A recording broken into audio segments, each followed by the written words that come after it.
Welcome to the Encore Audio Archives YouTube channel. I'm Taper Dave, and this is my channel. I've uploaded hundreds of talks here that I've recorded at meetings in West LA, and I've also recorded conventions starting in 2013. I've got a bunch of those up. And Walt and Mary Murray, the original owners of Encore Audio Archives, started the company in the 80s, and Walt recorded Joe and Charlie's and a bunch of stuff down in Vista, California. My sobriety date is June 20th of 1994.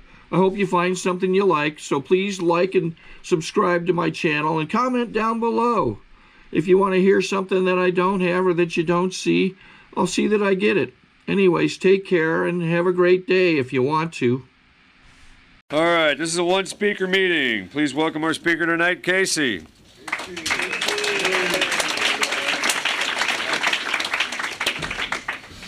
Hi, everybody. My name is Casey Crain. I'm an alcoholic. Hi, Casey. And I'm glad to be here. I'm glad to be alive and sober, and I'm one of the lucky ones, and I know it. Just like, you know, what happens to the birthday people. You know, we're lucky to be alive, and the difference between us and other people is that we're aware of it. You know, we know that it's seconds and inches that we're here at all. You know, we're in the blessed area of our lives. And I got sober November 28th, 1982, and which means I'm coming up on a birthday, and as a consequence, just as of Sunday, I thought about what it was like a little over 24 years ago, and I don't think about it a lot. You know, I do when I'm asked to talk, and you know, my life isn't like that anymore. It's not about anything like that.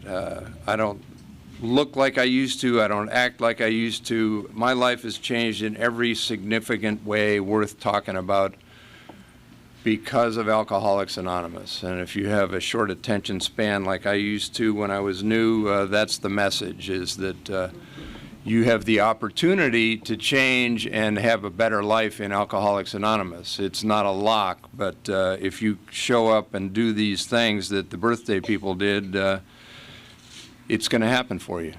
And I want to thank Dave for asking me to come here and participate. I think the last time I was here was around the holidays when Branny has that marathon for the holidays, and that's a good time to be around the Marina Center, is at the holidays. And I see this meeting has gotten a little more zip to it since I was here the last time. There's enthusiasm here, you know. They want to rip the roof off of this joint. And somebody said there's a bunch of guys that come here and women from the Claire Foundation. And, you know I look like a retired shoe salesman or something that never got out much. But I detoxed 6 times at the Claire Foundation. I was around when they, it can be done. You know, I got thrown out once on admission, though, because I had a quart of Gatorade with me. Yeah, the Gatorade was about this much Gatorade and about this much Popov vodka, which I figured it's a social detox. I got to take the edge off. I know that tomorrow when I wake up, I'm not going to be feeling too chipper, so I brought my own, you know, ease off, and of course it was transparent, and I was given the boot, but I guess that would have been 7, but 6 times through there, and 14 total detoxes, all in Southern California, and 5 live-in rehabilitation programs, because I'm such a quick study, I get it right away. You know, it's like you can't drink anymore, the party's over, and just turn yourself into AA. And I wasn't going to go that route. You know, I was going to hang on to my best friend that I ever had in my life, and that was alcohol. And of course, I didn't start out to become an alcoholic. I came from a good family. I'm from Huntington, Long Island, New York, and we had, yeah, I'm sure. Yeah. Yeah. Hey, I drove through there one time with some crazy bastards on our way out, further out to Long Island on a run from Boston and wound up in Philadelphia and all of that. So, you know, this was many years later, though. You know, in my innocent youth, I was the oldest of 3 kids. My parents were nice people. There was no screaming at midnight around our house. And as my father's career progressed, we moved upstate New York, western Pennsylvania. I went to junior high and high school there. And when I got out of high school, I went to Penn State. And I was there about 10 minutes, and somebody shoved a can of beer in my hand, and it was Schaefer's of Philadelphia, the beer to have if you're having more than one, was their jingle back in those days. And and I had 2. You know, I was in excellent physical condition. My resting heart rate was 43. My active heart rate was 52. I could run all day long. I was a low handicap golfer, but I gave it up because I was a gifted runner, and I could literally run all day long, and I was a miler. And if you ask my parents, why is this yokel in college, they would have said, so he can learn to be self-supporting through his own contributions. If you asked me, I would have said, I'm here to run the mile, and that was it. You know, as I was trying to break the 4-minute mile, I was tapering on to alcohol. And at Penn State, back in those years, they had 3-2 beer out there in the middle of Pennsylvania. They have package stores in Pennsylvania, and the nearest one was 9 miles away in a town called Bellefonte. And if you made that run over to Bellefonte to score hard liquor, it was called a milk run. I don't know why exactly, but I was part of many crazed milk runs over there to Bellefonte, and so that's where I learned how to drink. And you know, within a couple of months, I wasn't throwing up on myself or my dates. All of a sudden, I had a social life, and alcohol had done it. I had been a weird kid. I had had polio as a kid. I was crippled. I couldn't wiggle my toes for about 9 months. Obviously, I recovered from that. And I was, even back then, a very lucky young guy. You know, this was before the Salk vaccine. And they told my parents, this occurred to me in sobriety. Of course, at the time, it never occurred to me at all. It must have been a very difficult period of time for them because they were told that their oldest kid had a very good shot at never walking again, and so on. And yet, when they told me that, you might not walk again, I immediately did everything in my power to walk again. And in my opinion, through willpower, I not only could walk again, I became captain of the track team and captain of this and that. And we're the original reverse psychology people. You know, you tell us, just like David, the birthday boy, said, they ought to tell us to do the exact opposite of what we need to do, because in my case, in those days, I might not be able to walk. Well, I've got legs so skinny and pale they look like out of bounds posts on a golf course, and yet, I'm going to run until I'm faster than anybody else. And so one day at Penn State, I'm running a practice mile, and I run a 4:07 mile, which at that time was the fastest I'd ever run. And one of the assistant coaches said, keep up the good work. We know you can do it. At the rate you're going, you will inevitably break the 4-minute mile within the next year. And I remember exactly what I thought when he told me that. I thought, he knows I can do it. I know I can do it. Everybody I run against knows I can do it. I don't have to do it. Screw this. I'm out of here. Who the hell needs all this running around in circles? It just so happened the practice for that sport took place at the same hours as happy hour down at the bar called the Rathskeller, and bring a sorority girl drink for free was their motto. And I thought, man, this is, who the hell needs a ladder? Who needs all this running around in circles? And so I set off to get into training to learn how to drink, like anything else I was ever any good at. And so when I could hold down some 3-2 beer and not throw up, I felt like I'd accomplished something. And And this was the beginning of a progression for me. I was really a shy bookworm.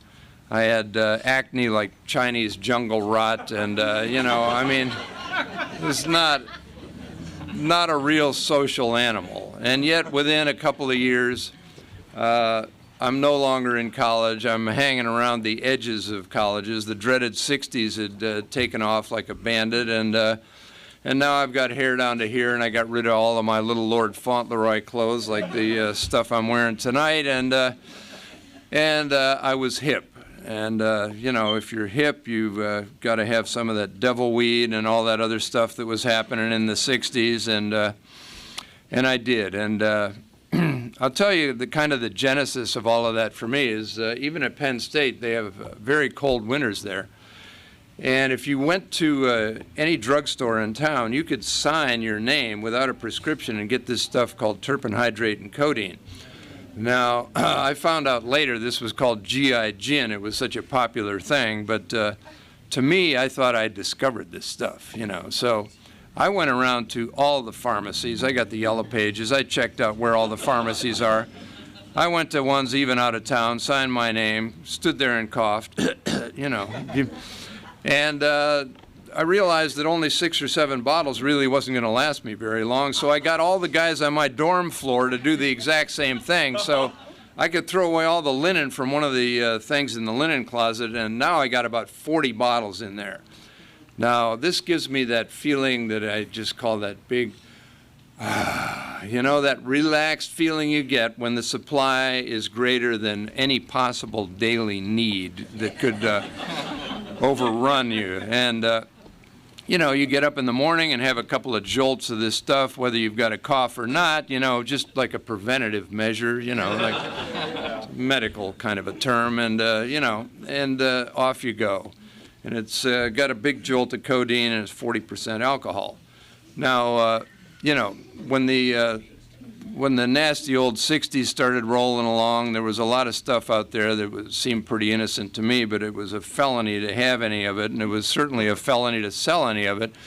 And so I set out for the next several years to try to corner the market of where I was living then, which was Youngstown, Ohio. And Youngstown, Ohio, you know, sounds like a nice little place there in the eastern Ohio, but it was known as Bomb Town or Little Chicago, which had nothing to do with little old white bread beer drinker Casey. But it was going to because, you know, I scored some of that weed, and, you know, I thought, gee, you know, if this felony's not so bad, maybe some of those other felonies I've been reading about aren't so bad either. And I fell in with the Italian Mafia, the Lebanese Mafia, a variety of biker gangs, the Black Panthers, and even the Laguna Brotherhood. That's the bunch of knuckleheads from Laguna that sprung Leary out of the joint. And I mean, I'm in Ohio, and I know the Laguna Brotherhood. You know, it's that whole underground railroad wherever, you know. I used to have the imagination that if I was flying in a plane at midnight over any part of the United States, I could parachute out and land somewhere, and all I'd have to do is find a human being and say, where do all of the long-haired freaks hang out? And I would catch on, and I'd be fine by the time the sun came up. And I put that to the test a few times. I didn't parachute out of a plane, but I piled all of my belongings that I needed in a vehicle, and I jetted out of whatever town I was in because a midnight move was indicated. And, you know,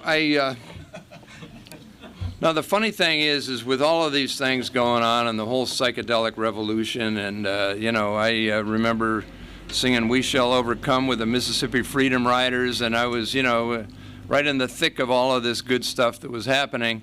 At the same time, though, people are beginning to notice that I drink funny. There's something weird happens to me when I drink. And to me, it was like my way of escaping as a kid was to read a book a day. I read a book every single day that wasn't a school book cover to cover, and it was fiction.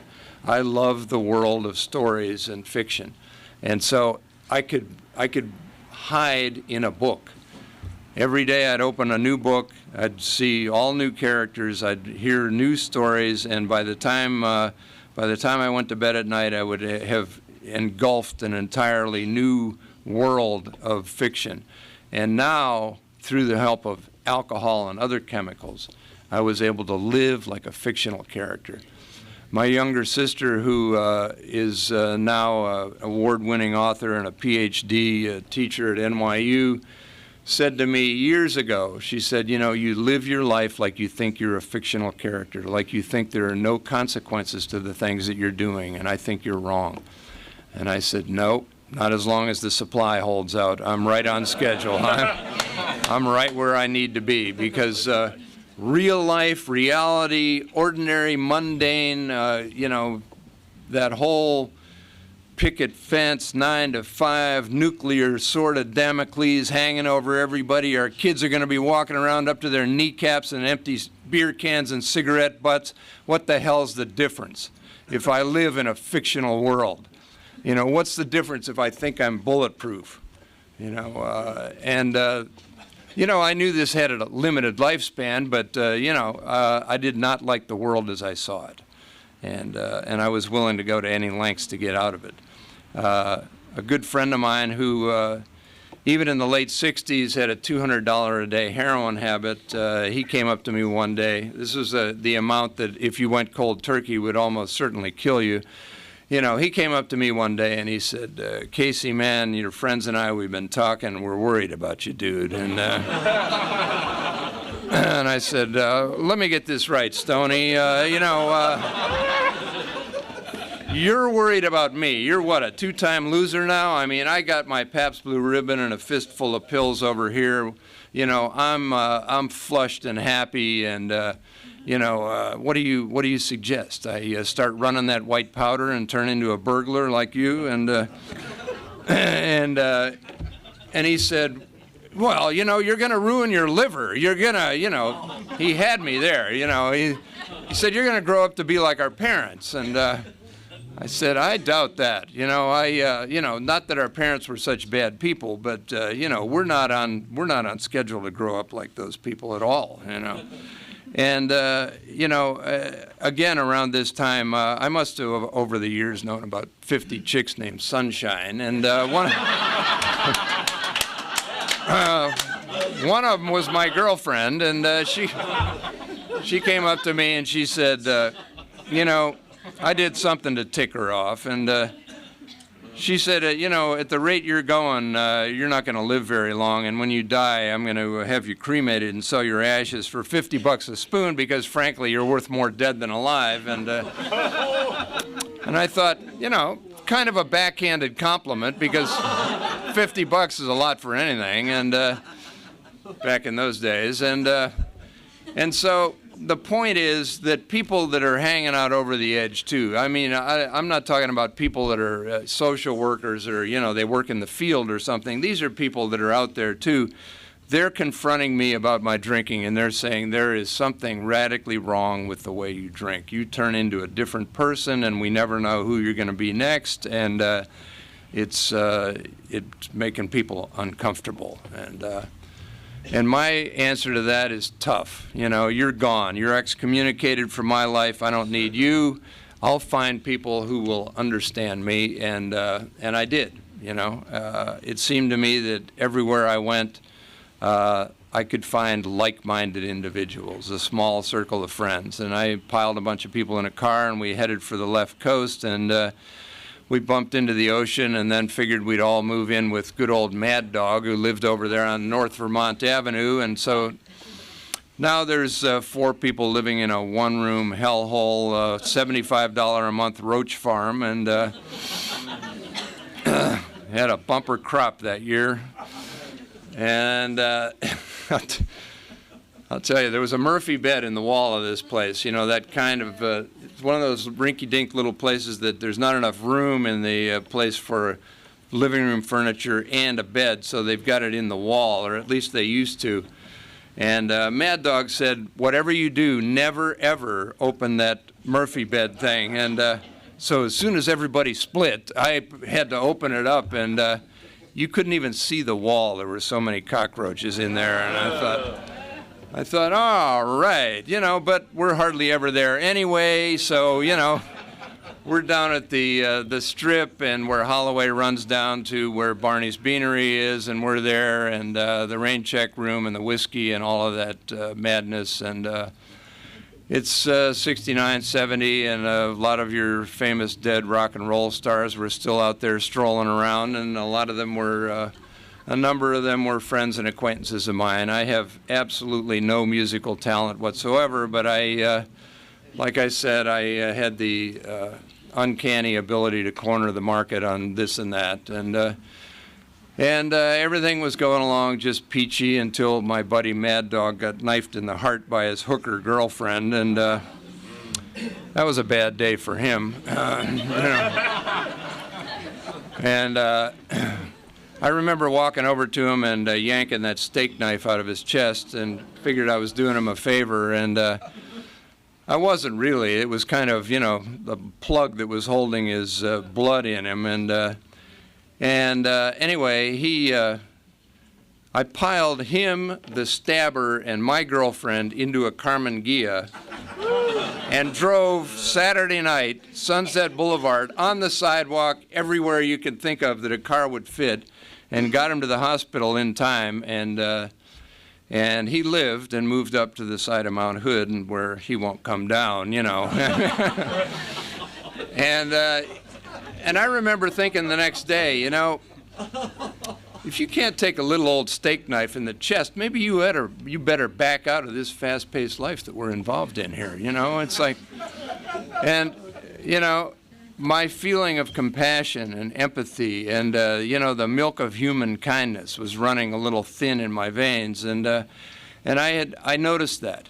I noticed that something had changed, and so I moved in with the stabber's two best girlfriends, who were semi-professional party girls, and we had a beautiful Spanish-style home just off the Strip, and no visible means of support whatsoever, and life was good.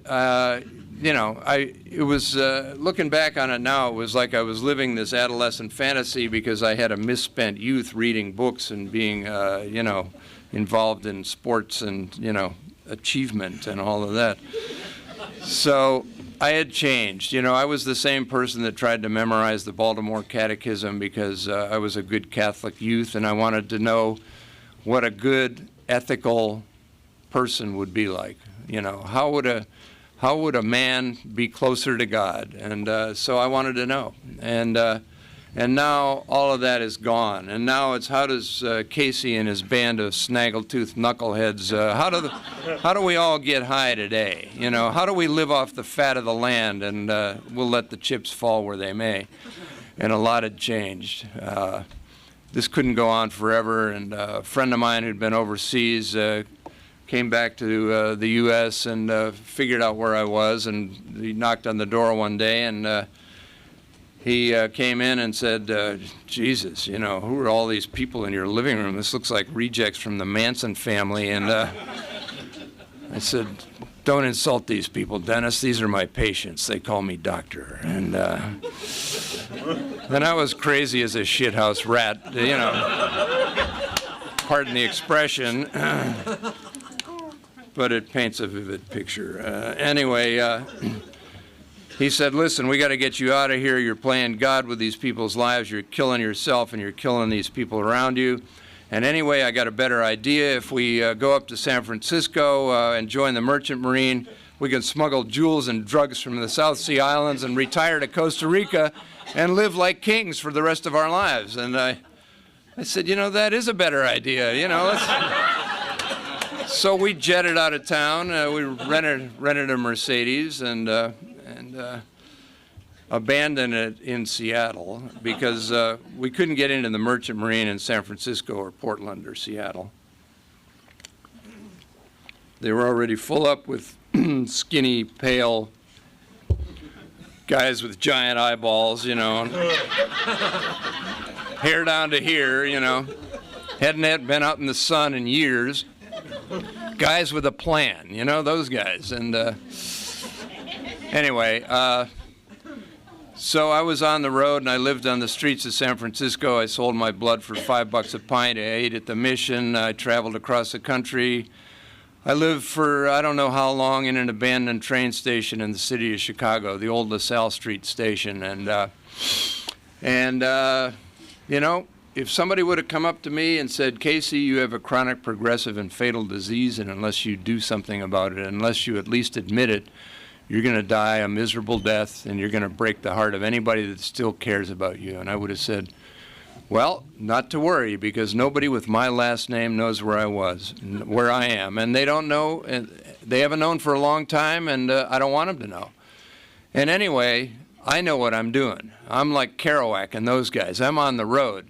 You know, I'm not a fool, I'm a holy fool. I'm not just a bum, I'm a Dharma bum. You know, I could rationalize and justify every single thing that I did, no matter what it was. And you know, I don't think people set out to be evil. I think you just get there, you know, and you rationalize and justify whatever it is, whatever is going to allow you to have that next drink, and whatever it is that is going to allow you to hurt other people and live in a world of violence and intimidation that I lived in. And it was crazy. I remember one day standing in a driving rain on an overpass over the Dan Ryan Expressway, I think, and watching the people at rush hour on a cold and gray day going to wherever they were going. And I thought, look at those poor fools. They don't know what it's like to really be free, you know? And I thought, you know, you can only get so wet. I was as wet as if I'd fallen off the back of a boat, you know, and I'm standing there, you know, out of my mind. And how did I get from there to here?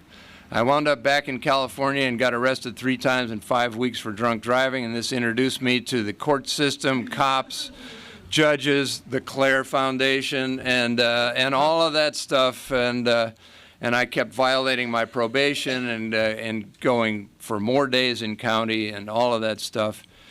And from the time I was introduced to Alcoholics Anonymous at 26th and Broadway until I began this sobriety was almost 6 years. And during that period of time, I went through all those detoxes, and I remember the sidewalk coming up and slapping me in the face. And I didn't know how the sidewalk was capable of doing that. And I didn't know that it was because I was passing out or falling straight down on my face. And, you know, I was going through that educational experience that we need to go through, you know, where little by little that sick ego is eroded and battered and beaten away until we ultimately surrender. I remember sitting outside the Way Back Inn in Downey, and I was in the parking lot chugging down the last of a little bit of vodka and thinking, as soon as I finished it, I thought, you know what, this isn't going to do any good either. I'm good at detox. I'm good at rehab. I know how to do all of this, and that's bad because I'm not going to hear anything or see anything different than I've seen before, and I could do this week in here standing on my head. I don't need an aspirin or a Tylenol. I don't need anything like that. And, you know, Chuck C. and all of the other brilliant communicators could have come and stood at the foot of my bunk, and they could have told me their best stuff, and it wouldn't have done any good because I had reached that point. Years later, I realized that I had reached, which was that point beyond which I was beyond any human power, when there had to be a divine intervention where I myself had to reach a point beneath which I couldn't go. And I think that's what everybody has to reach in Alcoholics Anonymous, is to be willing to go to any lengths, to be willing to come into Alcoholics Anonymous and surrender one's own will long enough to catch on here. And I did that. I walked back into Alcoholics Anonymous where I'd been before, court-ordered.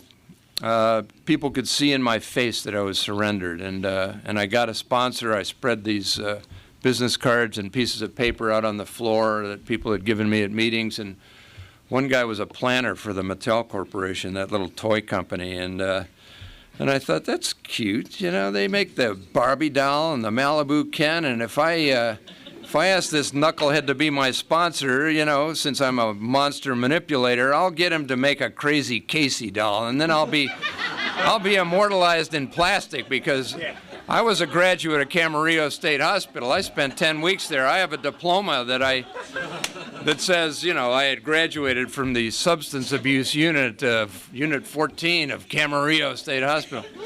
In fact, about 8 years after I got sober, I was marketing director of an electronics company, and I framed it and put it on the wall of my office. And yeah, my boss came in and said, "What the hell is, you know, are you going to scare our customers?" And I thought, not unless they're easily scared. So, you know, that's just part of all of this stuff that, you know, we have to go through to get here, and that's where I had to go. But I asked this guy to be my sponsor, and it turned out he was a great sponsor for me. He had 13 months when I had 1 day, and he was sponsoring people. He was going to a lot of meetings. He was active in Alcoholics Anonymous, and so obviously motives don't count, you know, as long as you do the next indicated right thing. And I asked somebody to be my sponsor, and I was willing, because I felt like this guy understood me. When he said, "I know how you feel," I actually believed him, you know. And I had talked to a lot of psychologists, psychiatrists, social workers, a lot of well-meaning people over the years, and when they said, you know, "I want you to do this," I thought, "You do not know how I feel." And this guy did. And I started going to meetings, and I fell in with the other chronic slippers and the, you know, the people that we hung out in the back before meetings and took the speaker's inventory. And you know, we all could have done a better job than, you know, whoever, some Methuselah, old gray-haired knucklehead with a tie on. You know, I didn't own a jacket. I didn't own a tie.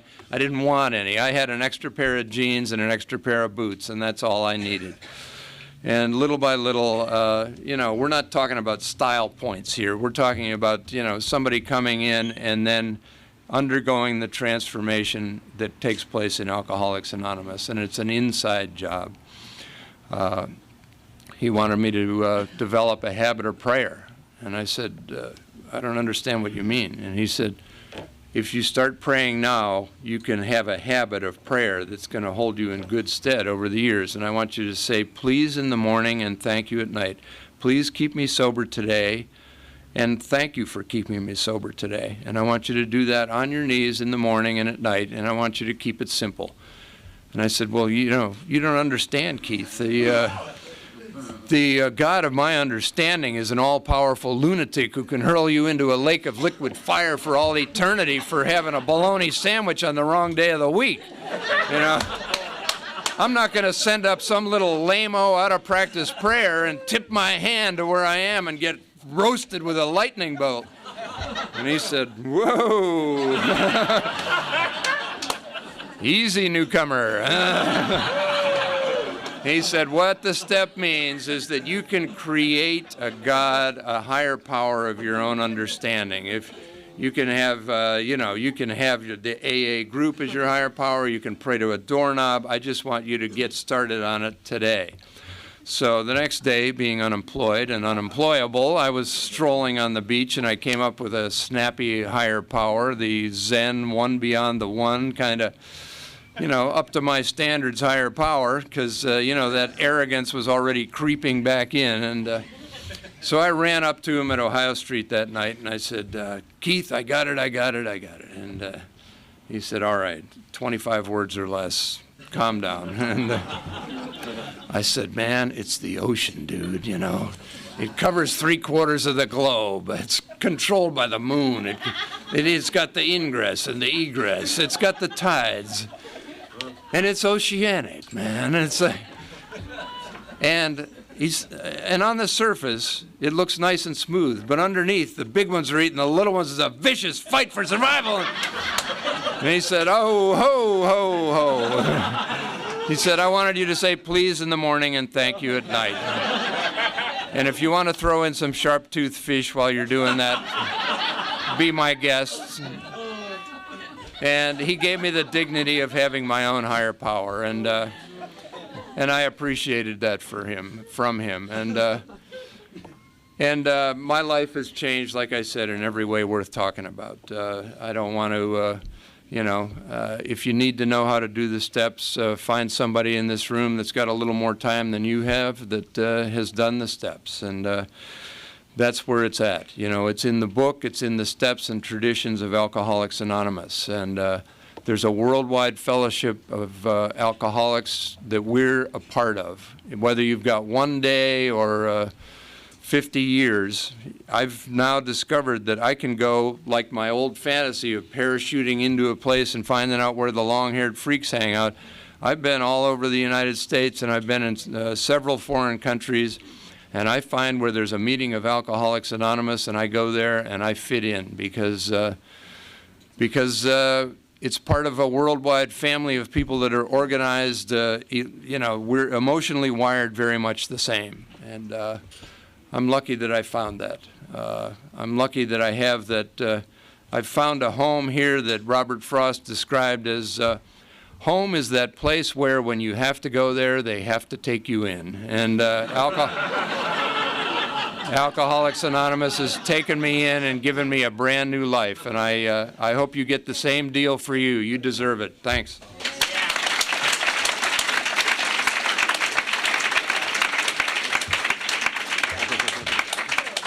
Right. Bravo. I think we got a great talk going on here. Thanks for watching the channel. Taper Dave here. Just curious, do you think this is better than Zoom? Okay, this is how I prepare my drone for launching. I like to do it inside the cab of my truck so I'm not standing outside in the weather. To install the joysticks for control, up and down, right and left, powered on.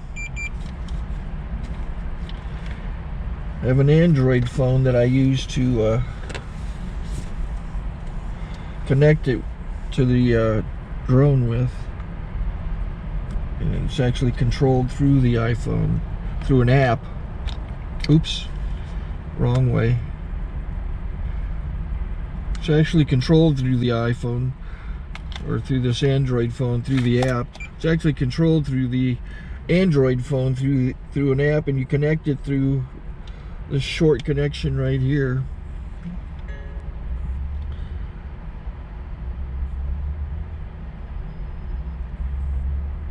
Remote control connected.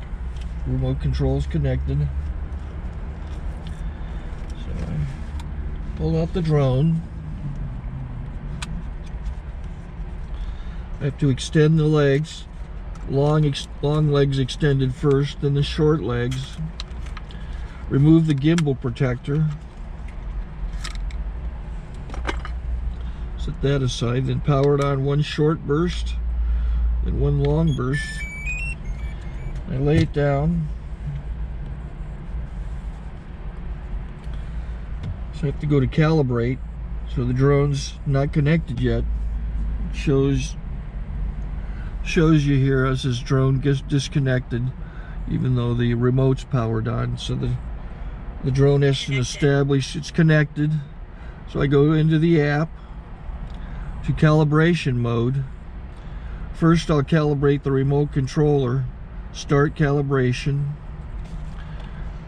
Out, in, oop, out, in, up, down. And then this little wheel is to control the gimbal. So it's calibrated. Go to gimbal calibration, start calibration, and then it calibrates the gimbal. I don't know if that shows up. The gimbal's moving all over the place. Changes, you can see it on the video. And I'm calibrated to take off. It's acquired 7 satellites at the moment. There are 26 satellites up in the sky, which it has to acquire before you can take off. So it's connected. It's got enough satellites. This is white. I can go to press this little arrow button, swipe right to take off, and it would start the motors if I slid this to the right. But I'll wait till I get outside. Don't want to do it inside.